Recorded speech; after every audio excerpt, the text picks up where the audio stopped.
If you've ever opened a NASPO contract and thought, what is this lead state stuff going on here? Or what is this master agreement? Or do I need to use a participating addendum? Or how do I work with the NASPO contract? Then you're not alone. NASPO ValuePoint uses a very specific structure. They use lead state, master agreements, and purchasing addendums. And they use all of these to run multi-state contracts. Once you understand the structure, it makes the administration of the contract a whole lot easier. And it takes all of the mystery out of it so that it helps you feel a lot more confidence when you're going into the process of engaging contractors. In this video, I'm going to explain exactly how NASPO ValuePoint contracting actually works so that you can easily explain it to editors, auditors, or even leadership within your organization.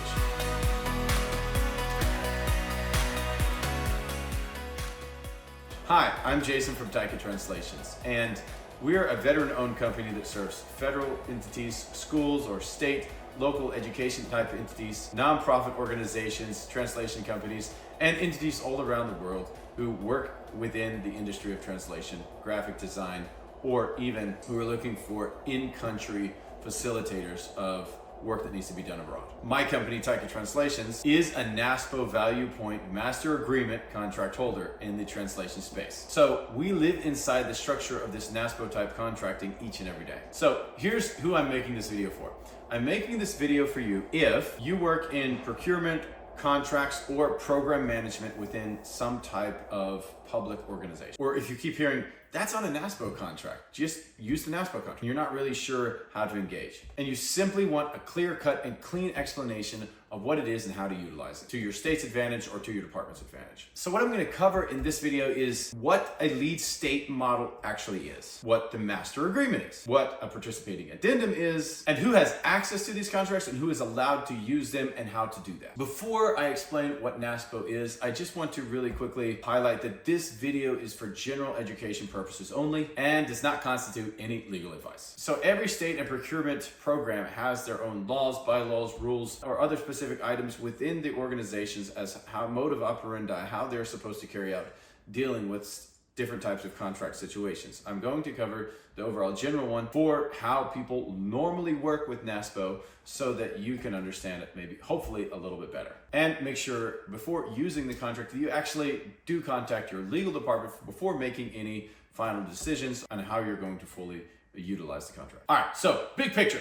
What is NASPO ValuePoint doing? Let's start with the big picture for NASPO in very plain language. NASPO ValuePoint is the Cooperative Purchasing Division of the National Association of Purchasing Officials. It helps states and any other public entity for that matter, run competitive multi-state cooperative contracts. And they do this using what they call the lead state model. So in practice, this means one state called the lead state runs a full competitive RFP process for whatever the purchasing need is. Then they use a multi-state procurement sourcing team that may come from procurement staff and other entities or subject matter experts around that specific industry or strategically selected people that work with the purchasing of the thing that they're creating the contract for. And they pull these people in from multiple states to help them design, evaluate, and award the RFP. And this takes months, by the way. This is a very long drawn out process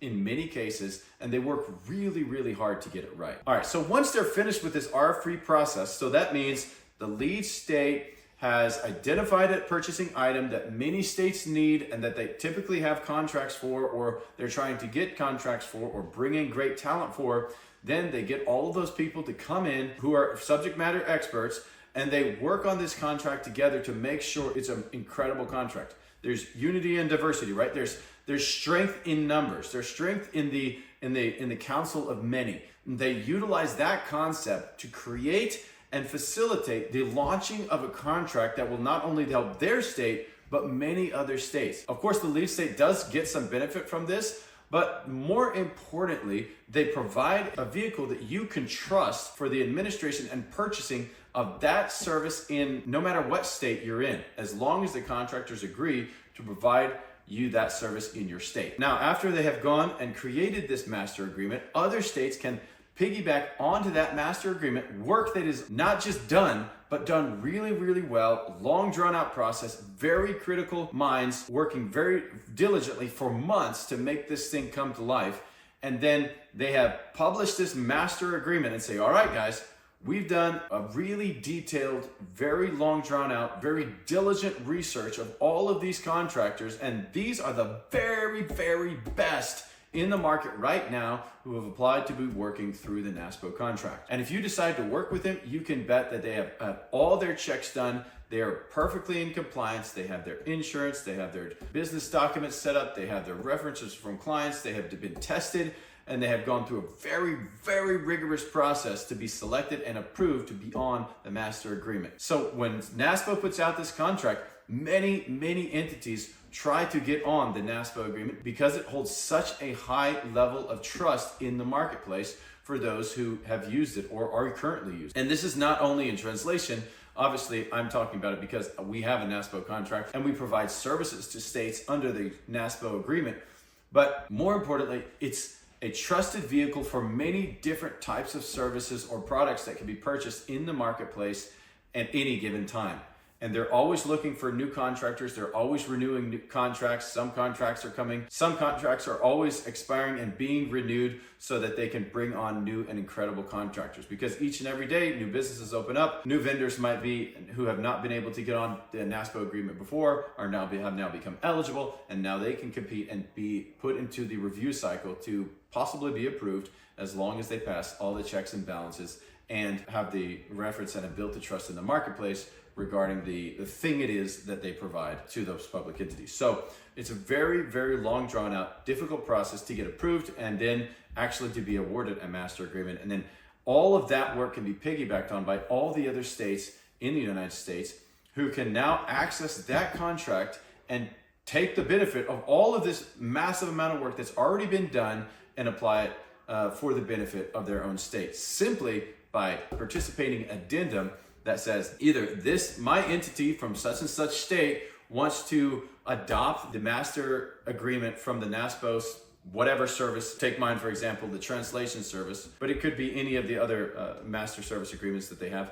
And we want to take and adopt that for the benefit of our state. And all this work has already been done. We're just going to piggyback on that and benefit from it. And so it's a really incredible system that was created to help streamline and make much more certain the process of selecting great contractors. Because here's an incredibly frustrating thing that many contractors have faced. So it is an individual state, they'll go out and solicit for contractors to come into their state and to provide a service. And then they will look at all of these contractors and they will say, wow, these are all really highly qualified contractors. We're not sure which one to choose. We'll just choose 25 of them and we'll put them all on the contract. And whoever drops off over the next 4 or 5 years, however long the contract term is, they might drop off.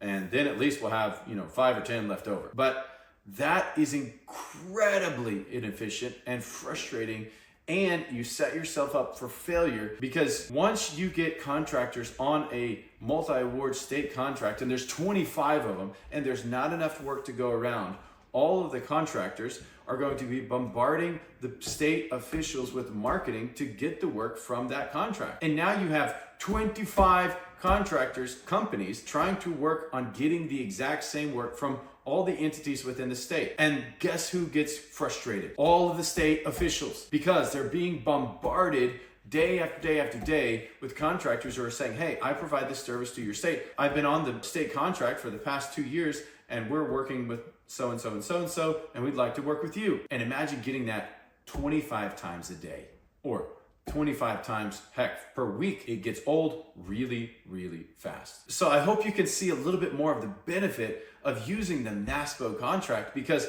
all of that work has been done for you. These people who have been selected, they are cream of the crop contractors, and you can be guaranteed sure that they're going to fulfill their obligations, because they have great obligations before NASPO and before the other states with whom they sign participating addendums. So I just want to kind of relay that to you because I think many times we don't realize that. An individual state will say, well, I really don't want to use the NASPO contract. I want to be completely control of all of the process and I want us to have our own.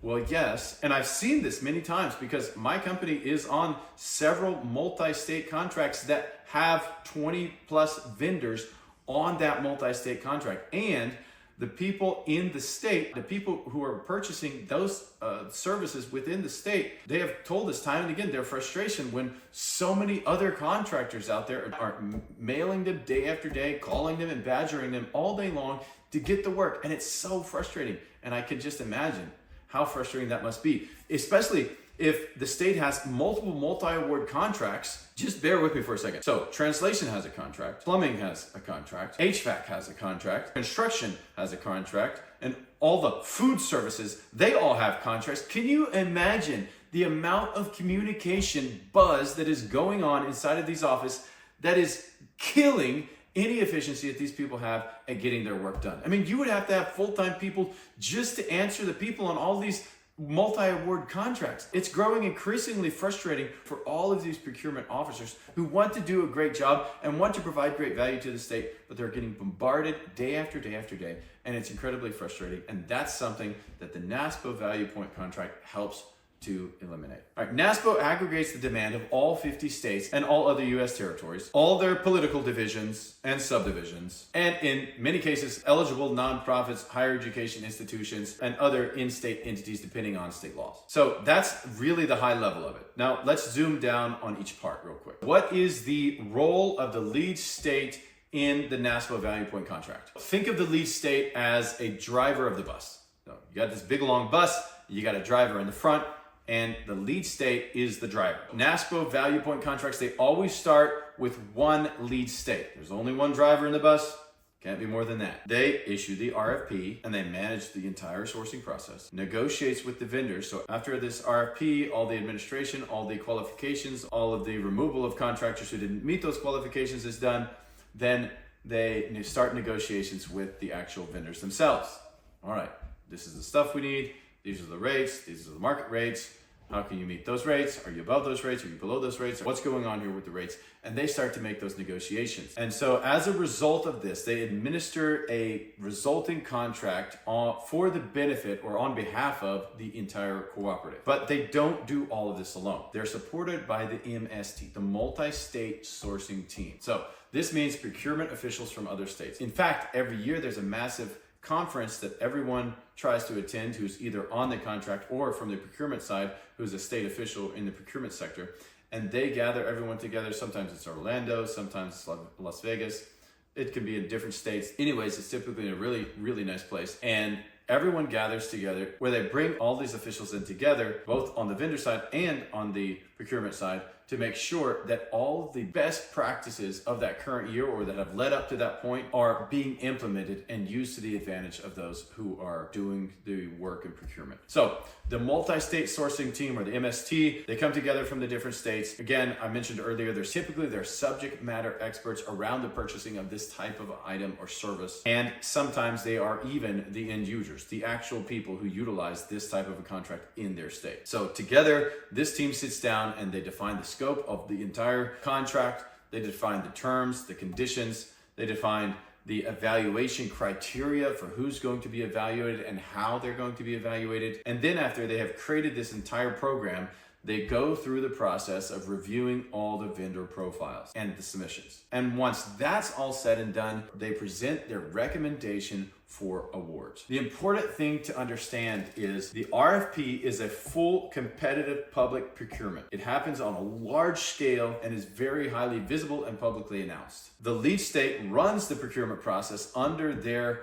own laws and policies for that state. But they do it with a multi-state input to make sure that it is as broadly usable across the entire country as possible. Once the RFP is complete, the entire evaluation has been complete, the negotiations have been administrated, then the master agreement is published. All right, so let's talk about real quick what role the master agreement plays in the NASPO process. So the master agreement is essentially the core contract that comes out of the competitively administrated full contract RFP process. Now, this is signed between the lead state and all of the awarded vendors, and there's a big meeting that we all go to in whatever state is hosting this NASPO contract. And we go to that initiation meeting for like 3 days on award and initiation of the actual contract. And so that will lay out scopes of the products and services, what you're allowed to sell, what you're not allowed to sell, what price points that you have agreed to, all of the terms and conditions, the pricing structures, and it will identify the key personnel and all the roles of the administrating NASPO lead state contractor, purchasing authority. So in the NASPO document, the master agreement defines these things. Purchasing entity, this could be a state, territory,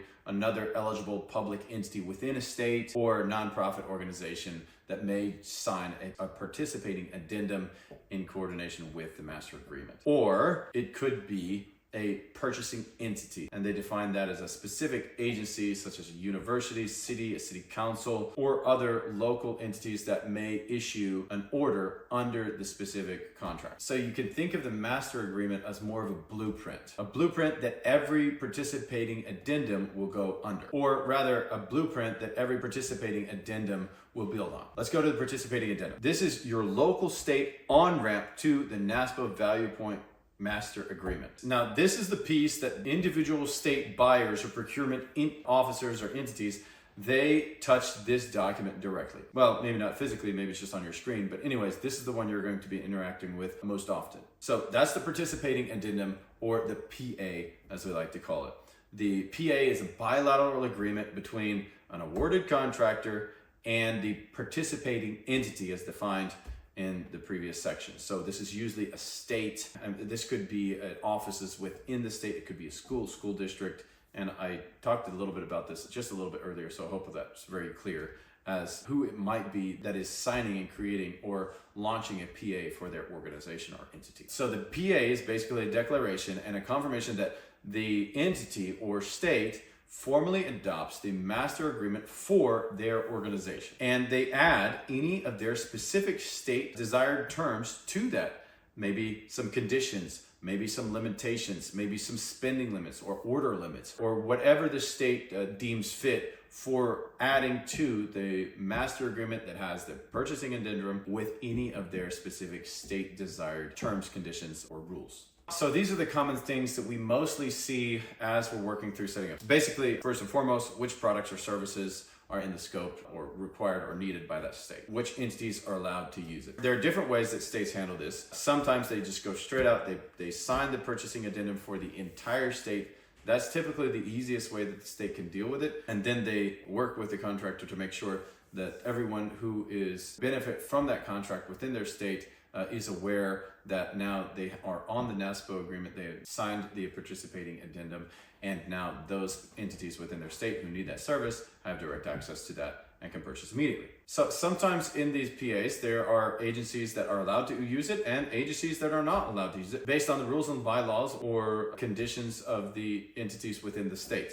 In the PA, it may specify, well, it's only state agencies that are allowed to use this, or only state agencies plus the higher education facilities, or all state agencies may be allowed to use it, or agencies plus higher education plus city offices. You can get very, very specific with who the state allows to leverage the PA that they're signing in coordination with a master agreement. So state-specific legal requirements might be anything from insurance language. It could be something about governing law and the venue.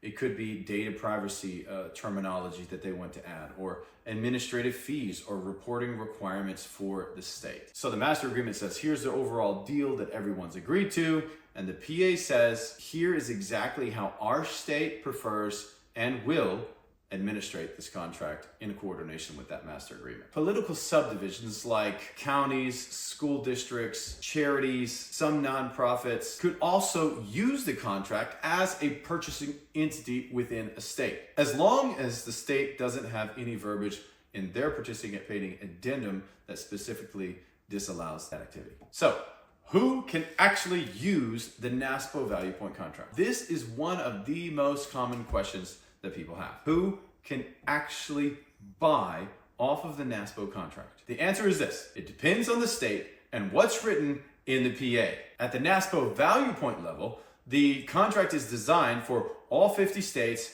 the DC and the US territories, and all public entities. So NASPO really wants to make sure that it is open to everyone and all entities within every state. So in many master agreements and PAs, the participating entities or purchasing entities are defined to include state agencies, cities and counties, school districts and other districts, public and higher education, and in some states, those nonprofit organizations. But eligibility is a state-specific requirement that is identified in the PA. That's why in the PAs, you often see this verbiage. This participating addendum may be used by all state agencies, political subdivisions, institutions, or higher education and authorized nonprofits within the state, subject to law and approval of the state chief procurement official. So, to know who can use the NASPO agreement in your state, you need to ask these questions. First of all, does our state have a current and signed PA for this master agreement from NASPO? Second, what does the participation section in the PA say for my state? And third,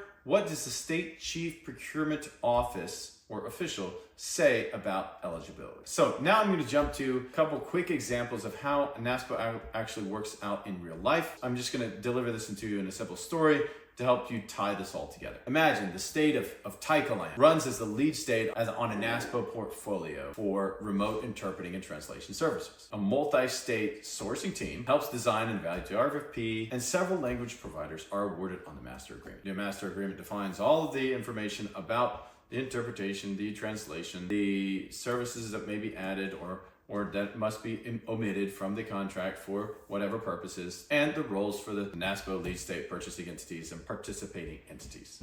Now, your state, may say the state of California, decides that we want to use this portfolio instead of running our own RFP for this service. So California will then go forward and they'll sign the participating addendum, adopting the master agreement and adding any of their specific terminology, and they will adopt those awarded vendors to work with them for the provision of that service in their state. For the scope, they might say we're adopting the full scope of the master agreement from this service from NASPO. Then they'll sign the participating addendum, and in that column they'll say all states, higher education entities, cities, counties, schools, districts, or otherwise nonprofits may use this contract. And then they may say, and we're going to add our state's cybersecurity policy requirements as a standard and some standard insurance language for this contract for our state. Once this PA is signed, a school district within California says, hey, we need the purchase of these services.